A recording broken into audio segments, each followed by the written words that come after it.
Update क्यों पे अमनाबाद खां जिते HRJDA न्यूज़ जे रिपोर्टर आबिद रज़ा जरवार मुताबिक़ अमनाबाद लॻ ॻोठ चनेसर कलोई में ॻोठाणनि तरफ़ां उस्तादनि जे गैर हाज़िर रहण ऐं स्कूल जी बिल्डिंग न हुअण ख़िलाफ़ एहतजाजी मुज़ाहिरो। विलेज चनेसर कलोई में गवर्नमेंट प्राइमरी ऐं गर्ल्स स्कूल जी बिल्डिंगूं ज़बून थी चुकियूं आहिनि। शागिर्द ऐं शागिर्दियाणियूं हिक ई स्कूल में पढ़ी रहिया आहिनि, पर उस्ताद जे गैर हाज़िर रहण करे तालीमी निज़ाम सख़्त मुतासिर आहे।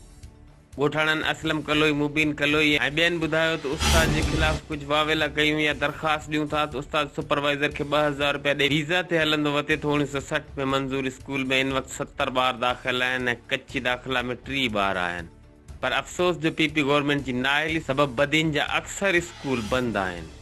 इन्हनि स्कूलनि जी हालत ॾुखाईंदड़ आहे। ॻोठाणनि मुतालबो कंदे चयो चनेसर कलोई स्कूल जी बिल्डिंग ठाहे ॾिनी वञे, 100 ॿारनि लाइ 2 उस्ताद मुक़ररु कराया वञनि ऐं गैर हाज़िर रहंदड़ उस्ताद खे बि रेगुलर कयो, जीअं असांजे ॿारनि जो मुस्तक़बिल बची सघे।